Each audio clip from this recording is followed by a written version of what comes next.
میں کام سیدھا سادہ سا نوجوان تھا، دیوبندی تھا، بس مجھے اتنا پتا تھا کہ میں ٹھیک ہوں، سر بکف سر بلند دیوبند دیوبند، بس اتنا مجھے معلوم تھا. کبھی اپنی کتابوں کو کھول کے نہیں دیکھا تھا، کبھی مجھے اس بات کی جستجو نہیں ہوئی تھی کہ میں جو نماز پڑھ رہا ہوں کیا یہ نماز کیا یہ نماز احادیث صحیحہ کے اندر موجود ہے. لیکن جب ان دوستوں نے جو اہل حدیث مجھے ملے انہوں نے نشاندہی کی، میرے دل میں جستجو پیدا ہوئی. انہوں نے ایک کتاب مجھ کو دی، نماز نبوی، وہ کتاب لے کر میں پہنچا ایک مدرسے کے اندر.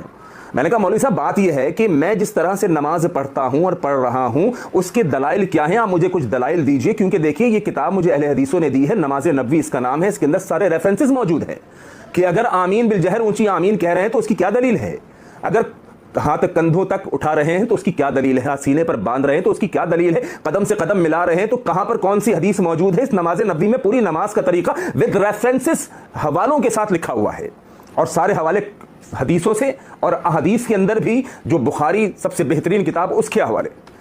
ہمارے جو مولوی صاحب تھے انہوں نے کہا، چونکہ میں اس ٹائم ایک عام سا انسان تھا، میری دینی وابستگی اتنی نہیں تھی، دنیا دار سا ایک نوجوان تھا، تو مولوی صاحب نے ایک بات کہی، جو دیوبندی مسجد کے بڑی مسجد کے امام تھے. انہوں نے کہا بیٹا بات سنو، بات یہ ہے کہ حوالے جو تم مانگ رہے ہو تو ہمارے پاس حوالے تو بہت سارے ہیں، لیکن ایک بات سن لو، تم اس وقت دارالافتاء کے اندر بیٹھے ہوئے ہو، دیکھو تمہارے چاروں طرف کتابیں ہی کتابیں موجود ہیں، تو حوالے ہمارے پاس بہت ہیں، لیکن تم ایک بات یاد رکھنا کہ ایک واقعہ سن لو. میں نے کہا جی فرمائیے. کیونکہ اس ٹائم دماغ جو تھا وہ تقلیدانہ دماغ تھا، تقلیدانہ روش اندر موجود تھی، لہذا اپنے مولوی صاحب کی بات کو بڑے توجہ سے میں نے سنا.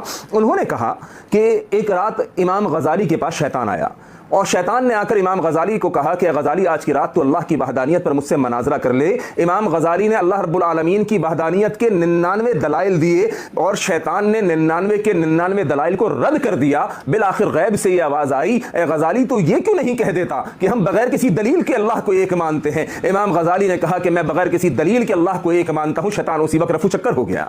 میں نے کہا شیخ صاحب بات یہ ہے کہ میں اس سے کیا مطلب ہے، مجھے سمجھ نہیں آئی آپ کی بات، میں تو آپ سے دلیل مانگنے آیا ہوں، یہ پورا واقعہ آپ نے سنایا، مجھے بات سمجھ نہیں آئی. کہنے لگے بیٹے بات یہ ہے کہ تم ان وہابیوں کے پاس جاؤ، ان اہل حدیثوں کے پاس جاؤ، اور ان کو جا کر یہ بات بول دو کہ بس مجھے کچھ نہیں سننا، مجھے کچھ نہیں دیکھنا، بس مجھے اتنا معلوم ہے کہ دیوبند حق اور سچ ہے. دیکھنا شیطان کی طرح وہ بھی تمہارے پیچھے سے بھاگ جائیں گے. میں نے کہا یار بات تو بڑی خوب ہے، میں کیوں ان چکروں میں پڑوں، میں اپنے والد کے اس فلسفے کے اوپر کیوں نہ آ جاؤں کہ اپنے مذہب کو چھوڑنا نہیں، دوسرے کے مسلک کو چھیڑنا نہیں. میں سکون سے اطمینان کی زندگی گزارنے لگا. ان دوستوں سے اہل حدیثوں سے میں نے دوستی رشتہ داری دور کر دی، ان سے ملنا جلنا چھوڑ دیا.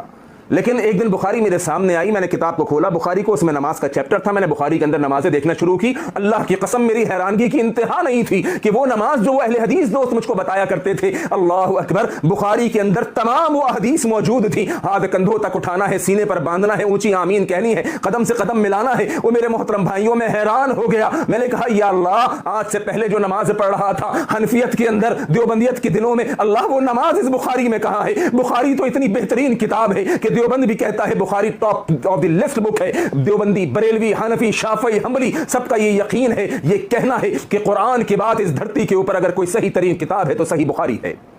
اور میری نماز کہاں ہے جو میں 20 سال سے پڑھتا آ رہا ہوں؟ بخاری کے اندر مجھے میری نماز نہیں ملی. تو میرے محترم بھائیوں، بات میں یہ آپ سے کرنا چاہ رہا ہوں کہ فقہ حنفی کے غلط مسائل کا پوسٹ مارٹم کیوں ضروری ہے. پھر میں نے کچھ کتابوں کے ساتھیوں نے مجھے حوالے دیے، وہ کتابیں میں نے کھول کے دیکھی، اپنے علماء کی، اپنے مسلک کے علماء کی ان کتابوں کو میں نے دیکھنا شروع کیا. وہ اللہ کی قسم ہے میں حیران ہو گیا کہ وہ کتابیں کہ جن کی میں تعلیم دیا کرتا تھا، اللہ اکبر، مجھے وہ مسائل ان کتابوں میں نہ ملے. پھر دین کی تعلیم حاصل کرنے کا شوق ہوا اور دین کی تعلیم حاصل کرنے کی کوشش میں لگ گیا، جستجو میں لگ گیا. مدارس کے اندر پہنچا، جامعہ ستاریہ، وہاں پر اللہ کی دی ہوئی توفیق سے، چونکہ اس دوران میں نے علماء کی صحبت اختیار کر رکھی تھی، اس دوران اللہ کی توفیق سے کچھ دین کا علم سیکھنا شروع کر دیا تھا. اللہ کی توفیق سے تیسرے درجے میں داخلہ مل گیا. اللہ نے اور توفیق عطا فرمائی، علماء اکرام کا ساتھ ملتا گیا، تحقیق کرتا گیا. اپنی وہ کتابیں دیکھ کر میں حیران ہو گیا کہ جن کو پڑھ کر میں لوگوں کے سامنے تعلیم دیا کرتا تھا، خاص کر فضائل اعمال جیسی کتابیں، فضائل صدقات جیسی کتابیں،